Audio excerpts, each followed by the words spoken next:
C'était au début des années 80. Je me souviens de ma découverte de Travail au noir de Jerzy Skolimowski, de l'angoisse qui s'en dégageait, d'une mise en scène très aiguë et d'un chantier permanent où l'on entendait des drôles de sons électroniques dont j'apprendrai plus tard qu'ils étaient signés Stanley Myers et Hans Zimmer. Et oui, le Hans Zimmer de Batman et de Interstellar. I can see you believe in working hard. Sunday or no Sunday.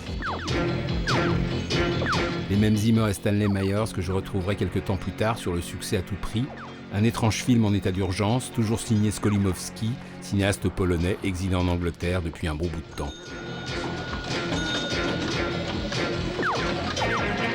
Et là, ça commençait à me travailler. Je sentais qu'il y avait un lien entre Skolimowski, le son et la musique. Ça se précisait de film en film, et avec Le bateau phare, film majeur que Skolimowski avait tourné juste après, ça devenait plus clair. Même si cette fois-ci, dans la musique de Stanley Myers, il y avait pas mal de cordes.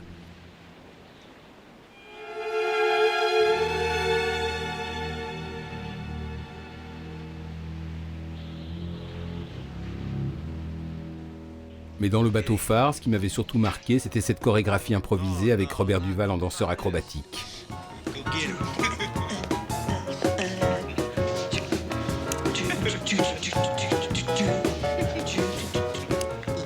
Même si Aux Printanières, le film suivant de Skolimowski, m'avait franchement déçu quand je l'avais découvert assez excité au Festival de Cannes 1989, cette scène de danse gitane où régnaient Timothy Hutton et surtout Nastasia Kinski m'avait permis de maintenir mon attention musicale.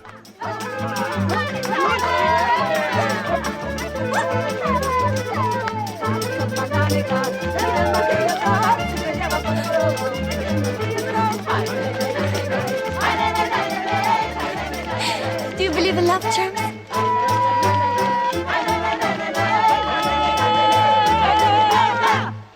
Nous étions donc à la fin des années 80 et le hasard à ce moment fit bien les choses puisqu'à la faveur d'une rétrospective au Festival de La Rochelle, j'eus l'occasion de rembobiner et de revenir aux origines polonaises de Skolimowski au beau milieu des années 60. Et la surprise, dans Signe particulier néant, son premier film, la danse était déjà très présente avec ce twist endiablé.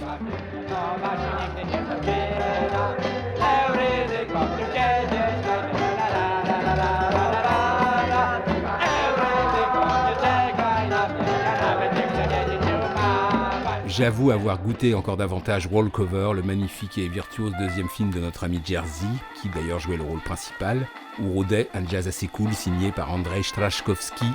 J'ai bien dit Trzaskowski.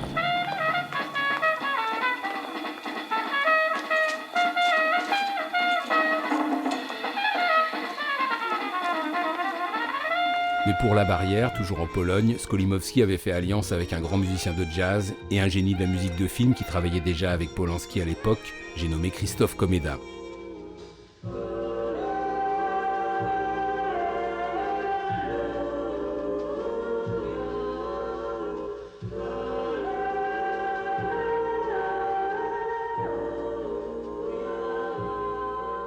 Et ça se poursuivrait sur cet incroyable discours fracassé par une sorte de free jazz toujours signé Komeda dans Haut les mains, un film qui serait interdit à l'époque par le gouvernement polonais et qui pousserait Skolimowski à atterrir à Bruxelles.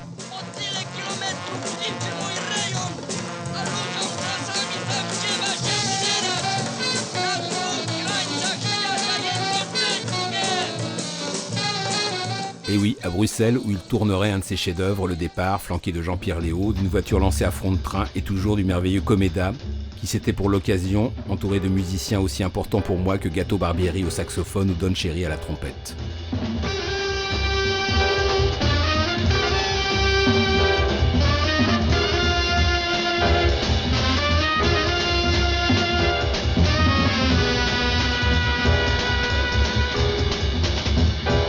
Dans Le départ, film ultra-musical qui me prouvait que je ne m'étais pas trompé sur le compte de Skolimowski, il y avait toutes sortes de moments que j'adorais, comme cette course-poursuite entre une mobilette et un tramway.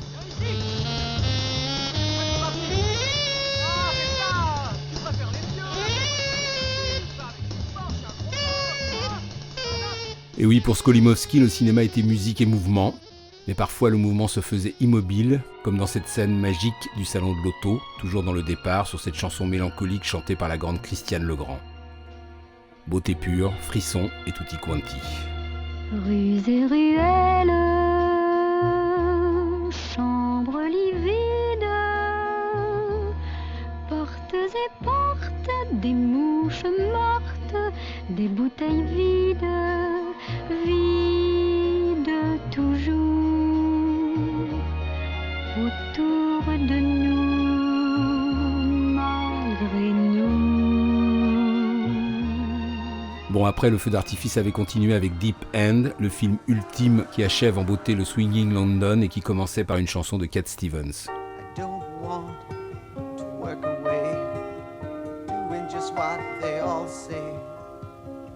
Work hard, boy, and you'll find one day you'll have a job like mine.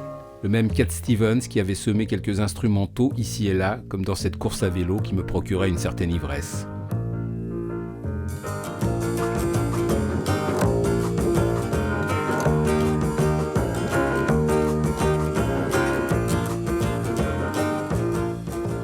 Mais ce n'était rien encore comparé à cette fabuleuse séquence de boîte rythmée par l'hypnotique Mother Sky scandée par les Allemands de Cannes. Du krautrock à l'état pur avec un Skolimowski en état de grâce, un sommet je vous dis. Hello, Angie. How's your love life? sir. Hello. Thank you. That's my fiancée. Not bad, eh? Here you go, then. I'll see you later. Je me demandais comment j'allais sortir de là quand une autre transe, plus ambiante, plus indianisante, me tendait les bras sur cet impressionnant panoramique sur la ville de Varsovie. C'était beaucoup plus tard, en 2015, dans 11 minutes. Skolimowski était revenu en Pologne et c'était Paweł Mikietin qui signait une bande-son assez fascinante.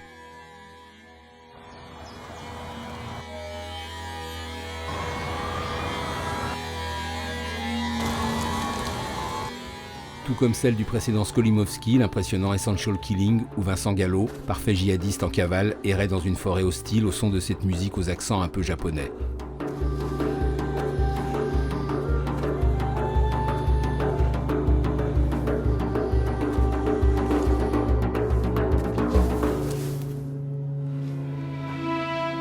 La Pologne, Skolimowski l'avait d'ailleurs déjà retrouvé un peu avant dans 4 nuits avec Anna, où les cordes de Michal Lorenc accompagnaient un voyeur familier et plutôt inquiétant.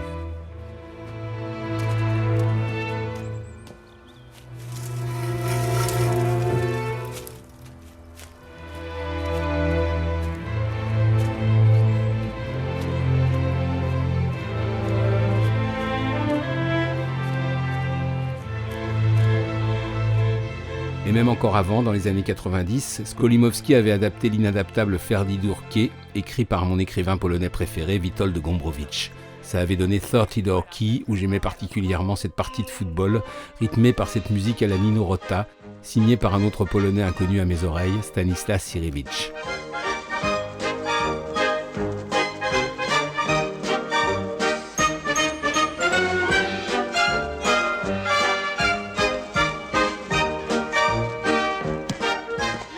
En réalité, la Pologne, l'ami Jerzy ne l'avait jamais complètement abandonné, en particulier grâce à cette étude de Chopin qu'on entendait dans 30 Door Key, sous les doigts de Fabienne Bab, mais également dans le succès à tout prix par John Hurt sous les yeux d'Anouk Aimée. Tout à coup, ce piano gracieux m'avait fait penser à un autre piano qui brûlait et à un autre compositeur polonais, le grand Krzysztof Penderecki. Cette réminiscence m'avait ramené à Haut les mains, film interdit en 1967, mais qui avait ressuscité en 1981, augmenté d'un prologue incroyable, filmé au milieu des ruines de la guerre du Liban à Beyrouth.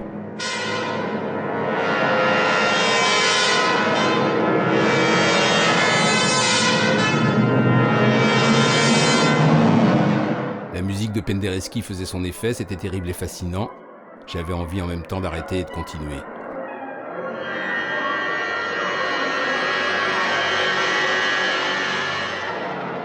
Et puis un autre film de Skolimowski m'est revenu en mémoire, le très puissant Cri du sorcier, signé en 1978 en Angleterre.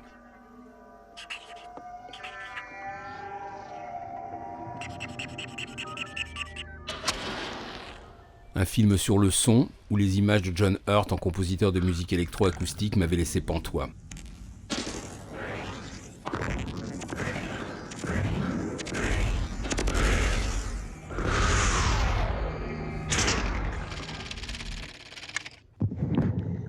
Je voyais enfin s'incarner ce que j'avais pressenti depuis ma première rencontre avec Skolimowski. Le son devenu musique, la musique métamorphosée en puissance d'étrangeté. J'étais là, au milieu des sons, et je savais que ça ne s'arrêterait jamais plus.